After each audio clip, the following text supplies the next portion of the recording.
여러분, 혹시 그런 생각 해보신 적 없으세요? 저 어마어마하게 높은 빌딩이나 24시간 돌아가는 데이터 센터. 대체 저기를 어떻게 시원하게 만들지 하고 말이죠. 그 비밀의 한가운데 바로 터보 냉동기라는 거대한 심장이 뛰고 있습니다. 오늘 바로 그 심장을 한번 제대로 들여다보겠습니다. 네, 바로 이런 것들이요. 하늘을 찌를 듯한 초고층 빌딩, 주말마다 사람들로 북적이는 거대한 쇼핑몰, 그리고 쉴 새 없이 뜨거운 열기를 뿜어내는 데이터 센터까지. 이런 거대한 공간들을 대체 무슨 수로 시킬 수 있을까요? 네, 오늘 우리가 다룰 이야기는 바로 이 정도 스케일입니다. 그 정답은 바로 우리 눈에는 잘 보이지 않는 곳에서 묵묵히 일하는 숨겨진 거인, 바로 터보 냉동기입니다. 자, 그럼 이 거대한 기계의 비밀을 차근차근 파헤쳐 볼까요? 먼저 왜 이걸 건물의 심장이라고 부르는지 알아보고 냉각의 핵심인 냉매가 어떤 여정을 거치는지 따라가 볼 거예요. 그리고 이걸 어떻게 더 효율적으로 만드는지, 마찰이 전혀 없는 미래 기술은 뭔지, 마지막으로 친환경적인 냉매는 어떤 게 있는지까지 한번 쭉 살펴보겠습니다. 네, 첫 번째 이야기, 건물의 심장입니다. 우리가 지금 이렇게 쾌적한 실내에서 일하고 또 첨단 기술을 마음껏 누리는 그 배경에는요, 사실 이 터보 냉동기가 보이지 않는 곳에서 정말 중요한 역할을 하고 있거든요. 그 중요성부터 한번 짚고 넘어가 보죠. 이건 우리가 집에서 쓰는 그런 에어컨하고는 차원이 다릅니다. 터보 냉동기는 말 그대로 산업용 거인이에요. 그냥 시원하게 만드는 걸 넘어서서 예를 들면 병원의 중요한 수술실이라든지 데이터 센터의 수많은 서버들이 멈추지 않도록 생명을 불어넣는 그런 핵심 장치라고 할 수 있습니다. 자, 그럼 이제 진짜 이 기계의 심장부로 한번 들어가 볼까요?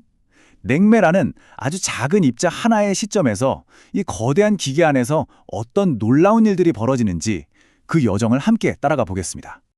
이 모든 냉각의 마법은요, 딱 4단계로 이루어집니다. 바로 증발, 압축, 응축, 팽창. 이건 뭐랄까? 열을 실어 나르는 특급 택배 시스템 같아요. 건물 안의 뜨거운 열을 수거해서 건물 밖으로 안전하게 배송하는 거죠. 자, 그럼 그 배송 과정을 하나씩 따라가 보시죠. 이 모든 과정의 핵심에는 기화잡열이라는 과학 원리가 숨어 있습니다. 말이 좀 어렵죠? 근데 이거 사실 우리가 다 아는 거예요. 더운 여름날 팔에 물을 쓱 뿌리면 엄청 시원해지잖아요? 바로 그거예요. 물이 마르면서, 즉 증발하면서 우리 피부의 열을 싹 뺏어가기 때문이거든요. 냉매는 바로 이 원리를 그냥 극대화시킨 물질이라고 보시면 됩니다. 자, 첫 번째 정류장, 증발기에 도착했습니다. 바로 여기서 진짜 냉방이 시작됩니다. 아주 차가운 액체 냉매가 이 관들을 쫙 지나가는데요. 이때 건물에서 온 미지근한 물의 열을 모조리 흡수하면서 부글부글 끓기 시작해요. 열을 빼앗긴 물은 어떻게 될까요? 당연히 차가워지겠죠. 바로 이 차가워진 물이 건물 구석구석을 돌면서 우리에게 시원함을 선물하는 겁니다. 다음은 이 시스템의 심장, 바로 압축기입니다. 증발기에서 열을 잔뜩 머금어서 이제 기체가 된 냉매, 이걸 고속으로 회전하는 임펠러가 어마어마한 힘으로 꽉 압축합니다. 그럼 압력과 온도가 순식간에 100도 이상으로 치솟아요. 아니, 지금 열을 버려야 하는데 왜 더 뜨겁게 만드냐고요? 그게 다 이유가 있습니다. 바로 다음 단계에서 열을 훨씬 더 쉽게, 효율적으로 밖으로 버리기 위한 큰 그림인 거죠. 자, 이제 응축기에서 그동안 모아온 열을 밖으로 시원하게 버릴 시간입니다. 혹시 건물 옥상에 커다란 팬 돌아가는 냉각탑 보신 적 있죠? 바로 거기서 온 시원한 물이 아까 그 뜨거워진 냉매가스를 식혀주는 역할을 합니다. 그럼 열을 싹 빼앗긴 냉매는 다시 액체로 변하겠죠? 네, 바로 이 순간 건물 안의 모든 열이 드디어 바깥 세상으로 배출되는 겁니다. 드디어 마지막 관문, 팽창 밸브입니다. 고압 상태의 액체 냉매가 아주 좁은 구멍을 통과하는 순간, 마치 우리가 스프레이를 뿌릴 때 캔이 확 차가워지는 것처럼 압력이 급격하게 떨어지면서 온도도 영하로 뚝 떨어져 버립니다. 자, 이제 냉매는 다시 열을 흡수할 모든 준비를 마친 아주 차가운 상태가 됐습니다. 그리고 다시 첫 단계로 돌아가 이 사이클을 반복하는 거죠. 자, 지금까지가 기본적인 원리였어요. 근데 엔지니어들은 여기서 멈추지 않죠. 이 사이클을 어떻게 하면 더 업그레이드해서 더 적은 에너지로 더 많은 일을 하게 만들 수 있을까? 그 똑똑한 비결들을 지금부터 한번 살펴보겠습니다. 우리가 높은 곳에 올라갈 때 한 번에 점프하는 것보다 중간에 계단 하나 딛고 올라가는 게 훨씬 쉽잖아요. 압축도 똑같습니다. 1단 압축이 한 번에 끙끙대며 압축하는 거라면 2단 압축은 그 과정을 2단계로 스마트하게 나누는 거예요. 이러면 기계가 훨씬 덜 힘들어하겠죠.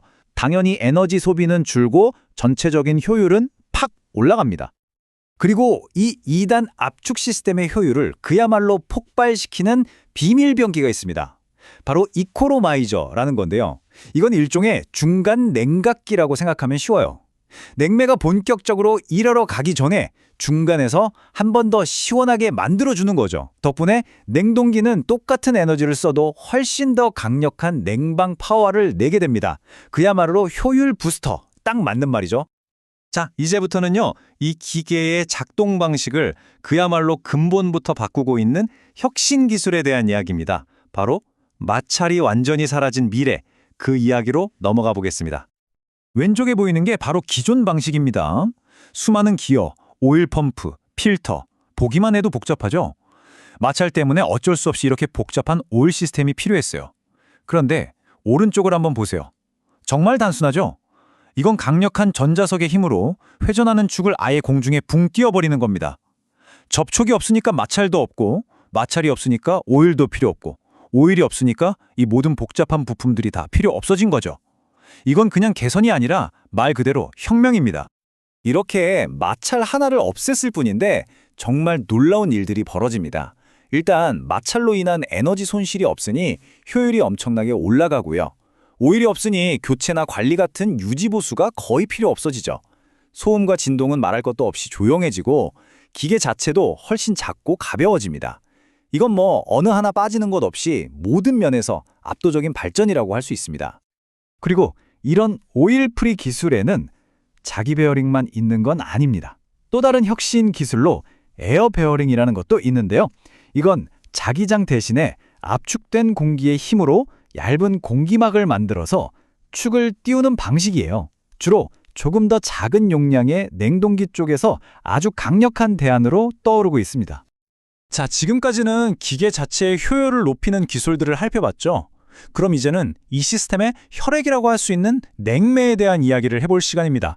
사실 아무리 기계가 좋아도 그 안을 흐르는 냉매가 환경에 나쁜 영향을 준다면 아무 소용이 없잖아요. 그래서 이 냉매를 선택하는 문제는 이제 기술 개발만큼이나 중요한 환경적 과제가 됐습니다.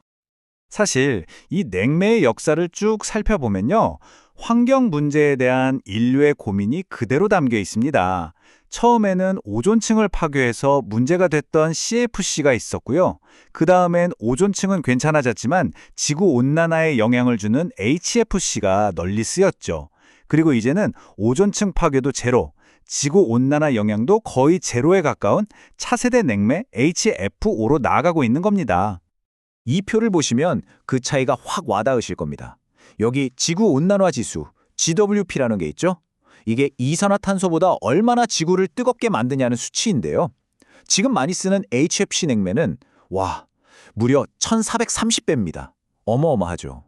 그런데 우리가 앞으로 써야 할 HFO 냉매는 어떤가요? 1보다도 낮습니다. 이건 뭐 거의 영향을 안 준다고 봐도 무방한 수준이에요. 왜 우리가 HFO 냉매로 가야만 하는지 이 숫자 하나가 모든 걸 설명해주고 있습니다.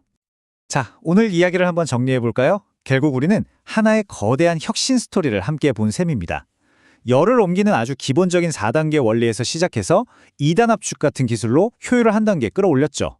그리고 마찰이라는 물리적 한계를 아예 없애버린 오일프리 베어링으로 기술의 정점을 보여줬고요. 마지막으로 이 모든 기술이 지구와 함께 갈 수 있도록 환경 영향이 거의 없는 새로운 냉매로 전환하고 있습니다. 결국 기술 발전의 방향이 단순히 더 강하게가 아니라 더 똑똑하고 더 지속 가능하게로 바뀌고 있다는 걸 확실히 보여주는 거죠. 세상은 점점 더 뜨거워지고 있고 도시는 계속해서 커지고 있습니다. 이런 미래 속에서 우리가 살아갈 지속 가능한 건물은 과연 어떤 모습이어야 할까요? 어쩌면 오늘 우리가 함께 살펴본 이 스마트하고 효율적인 냉방 기술이 그 질문에 대한 아주 중요한 실마리가 될지도 모르겠습니다. 오늘 이야기는 여기까지입니다.